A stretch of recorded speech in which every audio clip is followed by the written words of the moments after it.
ये तस्वीरें उसी वाकया की हैं जब एक मंत्री ने महिला को थप्पड़ जड़ दिया। तस्वीरें आप देख रहे हैं। हालांकि महिला ने इस पर यह कहा है कि थप्पड़ नहीं मारा गया, मंत्री जी आशीर्वाद दे रहे थे। तस्वीरें सामने आने के बाद अब कांग्रेस लगातार बीजेपी पर हमलावर है। बीजेपी नेता ने एक महिला को थप्पड़ मारा, जिसके बाद महिला उनके पैर छूती हुई नजर आई। हालांकि जब महिला से बातचीत की गई तो उन्होंने ये कहा कि मीडिया ने गलत तरीके से दिखाया है इस वीडियो को। उन्होंने थप्पड़ नहीं मारा बल्कि आशीर्वाद दिया। ये महिला भूमिहीन बताई जा रही है, जो मंत्री से बातचीत करने के लिए, उनसे मुलाकात करने के लिए पहुंची हुई थी। मंत्री की जनयात्रा के दौरान ये तस्वीरें सामने आई और महिला ने यही कहा है कि उन्होंने मुझे थप्पड़ नहीं मारा बल्कि उन्होंने आशीर्वाद दिया है। इसके बाद अब कांग्रेस लगातार हमलावर है बीजेपी से और बर्खास्तगी की मांग कर रही है कांग्रेस। हालांकि अभी तक मुख्यमंत्री का इस पर कोई भी बयान सामने नहीं आया है। ये उसी महिला की तस्वीरें आप देख रहे हैं जो जनसभा में पहुंची हुई थी मंत्री से बातचीत करने के लिए, लेकिन उसी वक्त कुछ इसी तरह का वाकया सामने आया।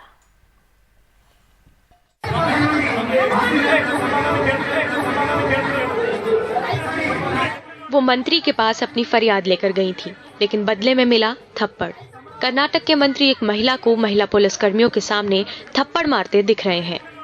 केम्पम्मा का इतना अपमान हुआ, फिर भी वो आवास मंत्री वी सोमन्ना के पैर छूने के लिए झुकी। इसके बाद पुलिस वाले उसे स्टेज खींच कर ले जाते दिखे। हैरान करने वाली इन तस्वीरों पर अब हंगामा मचा हुआ है। इस बीच कर्नाटक की बीजेपी सरकार के मंत्री के दफ्तर से एक वीडियो जारी किया गया है, जिसमें पीड़ित महिला कह रही है कि मीडिया ने खबर को गलत तरीके से दिखाया है। मैं अपनी फरियाद लेकर आई और मंत्री जी के पैर छुए। उन्होंने मुझे मदद का आश्वासन दिया, लेकिन मीडिया ने इसे ऐसे बताया कि मुझे पीटा गया है। उन्होंने ऐसा कुछ नहीं किया, उन्होंने मेरे लिए अच्छा ही किया है। चामराजनगर जिले के प्रभारी मंत्री वी सोमन्ना को शनिवार को हंगाला गांव के एक कार्यक्रम में बुलाया गया था। इस कार्यक्रम में भूमिहीन लोगों को जमीन के पट्टे दिए जाने थे। इस मौके पर केम्पम्मा ने आरोप लगाया कि अधिकारियों ने लिस्ट में घोटाला किया है और उनका नाम उससे हटा दिया है। इस बीच कांग्रेस इस घटना के सामने उन तस्वीरों को दिखा रही है जिसमें राहुल गांधी आम लोगों के साथ घुल मिल रहे हैं। कांग्रेस की मांग है कि मंत्री वी सोमन्ना को बर्खास्त किया जाए। इस बीच बीजेपी ने इस मुद्दे पर चुप्पी साध ली है। कर्नाटक के मुख्यमंत्री बसवराज बोम्मई ने मंत्री से इस मुद्दे पर जवाब मांगा है। इस बीच शिवसेना सांसद प्रियंका चतुर्वेदी ने राष्ट्रीय महिला आयोग को टैग करते हुए एक ट्वीट किया और कहा है कि बीजेपी मामले को ढकने के लिए नायाब तरीके ढूंढ रही है। उन्होंने लिखा कि मंत्री सफाई दे सकते हैं कि ये थप्पड़ नहीं बल्कि गाल पर आशीर्वाद था। महिला और बाल विकास मंत्रालय और राष्ट्रीय महिला आयोग चुप है। यहाँ कुछ नहीं दिख रहा, किसी कार्रवाई की उम्मीद नहीं है। बेंगलुरु से निहाल किदवई और कुमार के साथ श्रीजा एमएस की रिपोर्ट, एनडीटीवी इंडिया के लिए।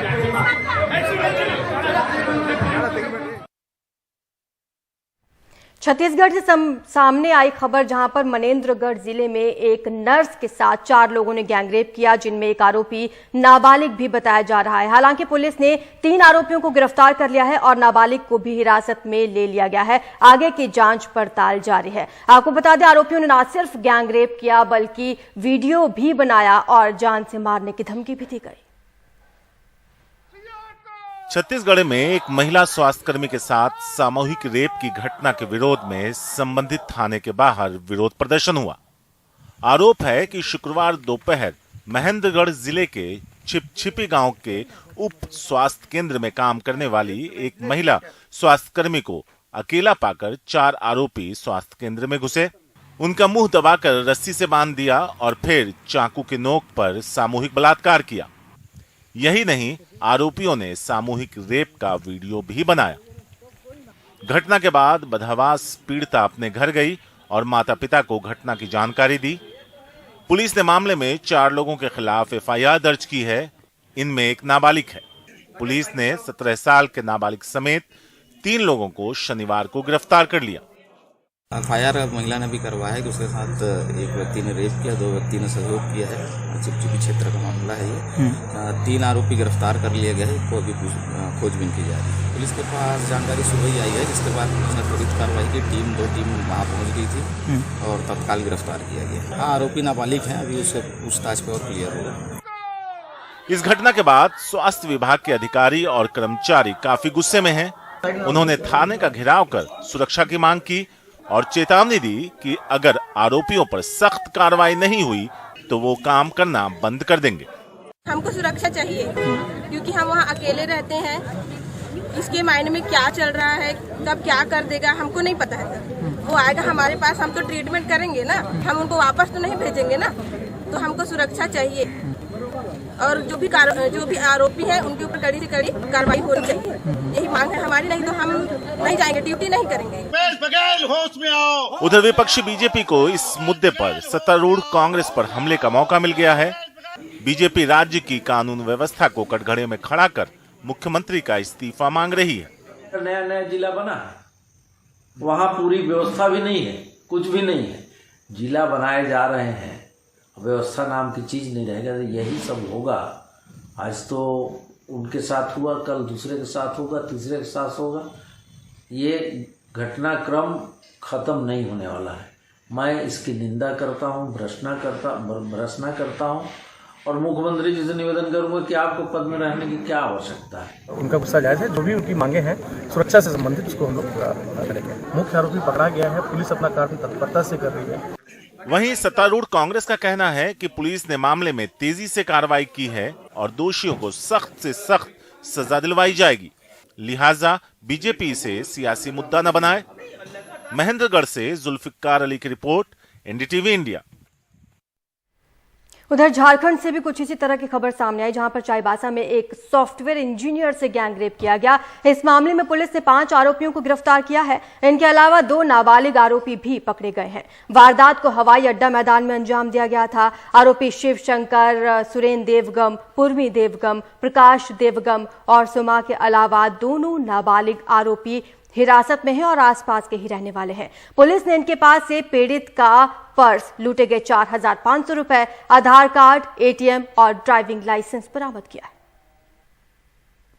हम लोगों ने कुल इस पूरे घटनाक्रम में सफल उद्भेदन करते हुए 5 अभियुक्तों को गिरफ्तार किया है एवं 2 निरुद्ध बालकों को निरुद्ध किया है।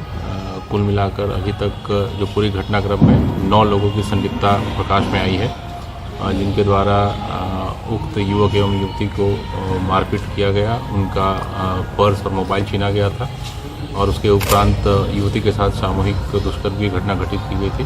और अन्य जो अभी 2 अभियुक्त हैं उनकी गिरफ्तारी के लिए हम लोग प्रयासरत हैं और रेड चल रही है। इसी साल 9 मई की बात है जब मोहाली में पंजाब पुलिस के इंटेलिजेंस मुख्यालय में हमला किया गया था। इस मामले में गिरफ्तार मास्टरमाइंड की निशानदेही पर पुलिस ने एक असॉल्ट राइफल और 100 कारतूस बरामद कर लिए हैं। जांच में यह भी पता चला कि देश के बाहर बैठे खालिस्तानी आतंकी पंजाब में पुलिस दफ्तरों और पुलिस ऑफिसर्स पर ऐसे और भी हमलों की साजिश रच रहे थे। मोहाली में पंजाब पुलिस के इंटेलिजेंस मुख्यालय पर हुए आरपीजी अटैक मामले में बड़ा खुलासा हुआ है। मोहाली आरपीजी अटैक के मास्टरमाइंड चढ़त सिंह की निशानदेही पर एक असॉल्ट राइफल और करीब 100 कारतूस बरामद किए गए हैं। पुलिस के मुताबिक इन हथियारों का इस्तेमाल पंजाब पुलिस के बड़े दफ्तरों और पंजाब पुलिस के अफसरों पर बड़े हमले करने के लिए किया जाना था।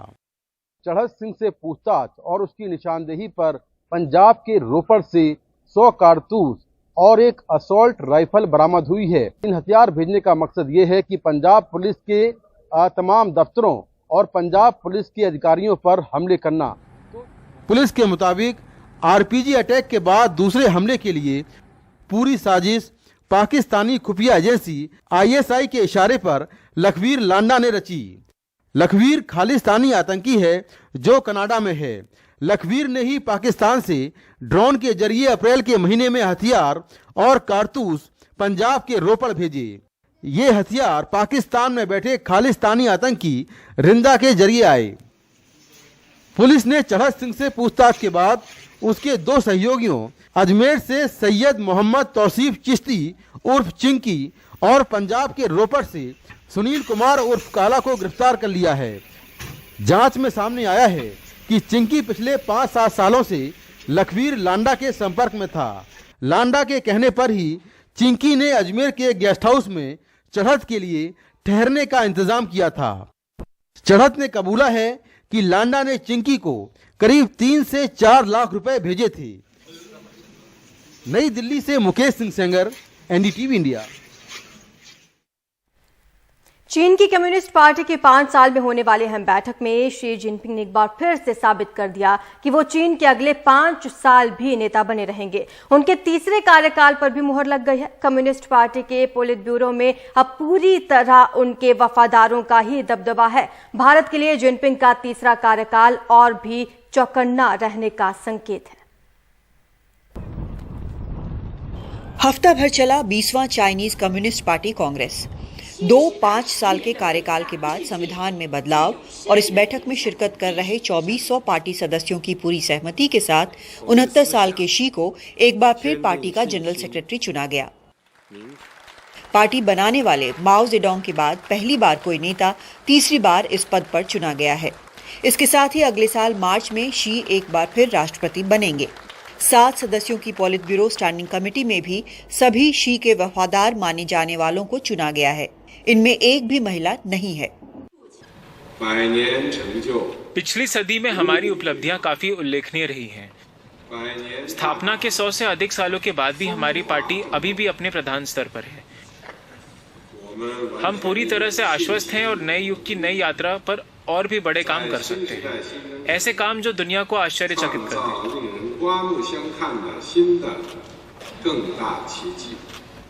पिछले राष्ट्रपति हु जिनताओ को बैठक से बाहर ले जाने की तस्वीर एक तरह से इसका प्रतीक बन गई कि अब अलग अलग गुटों का चीन की सत्ता में कोई वजूद नहीं। 1 पार्टी सिस्टम अब 1 लीडर सिस्टम है। हालांकि जो हुआ उसका पूरा अंदाजा सभी को था, लेकिन इसका मतलब ये भी है कि भारत को चौकन्ना रहना होगा, खासकर LAC पर। शी के टाइम में इंडिया चाइना के रिलेशन इतने स्ट्रांग नहीं थे। अभी क्योंकि वो और ताकतवर हो गया है तो वो इंडिया के खिलाफ भी कुछ ऑफेंसिव हरकत कर सकता है, दबाव डाल सकता है। तो अगले साल 18 महीने ये वेट करके वॉच करना पड़ेगा कि किस तरफ ऊंट की करवट बदलती है। ये माना जा रहा है कि शी ताइवान पर कड़ा रुख बरकरार रखेंगे और उनकी नीतियों से उपजे कूटनीतिक विवाद और गहरा सकते हैं। दिल्ली से राजीव रंजन के साथ Kadambini Sharma, NDTV India. Britain के पूर्व वित्त मंत्री ऋषि सुनक एक बार फिर से वहां के प्रधानमंत्री पद की दौड़ में शामिल हो गए हैं। 45 दिनों के अंदर लिज ट्रस के इस्तीफे के बाद वहां सत्तारूढ़ कंजर्वेटिव पार्टी में अगले नेता की दौड़ शुरू हुई है। ऋषि सुनक ने 128 से ज्यादा सांसदों के समर्थन के साथ अपनी उम्मीदवारी का ऐलान कर दिया है। ऋषि सुनक ने कहा कि वो देश की अर्थव्यवस्था को दुरुस्त करना चाहते हैं और पार्टी को एकजुट कर देश को कामयाबी की ओर ले जाना चाहते हैं। किसी भी सांसद को उम्मीदवारी के ऐलान के लिए कम से कम 100 सांसदों का समर्थन हासिल करना है। इसके बीच पूर्व प्रधानमंत्री बोरिस जॉनसन ने भी ये दावा किया कि उन्हें 100 सांसदों का समर्थन हासिल है। हालांकि उन्होंने अभी तक आधिकारिक ऐलान नहीं किया है। कंजर्वेटिव पार्टी से नेता पेनी मॉर्डिटन पहले ही अपनी उम्मीदवारी का ऐलान कर चुके हैं।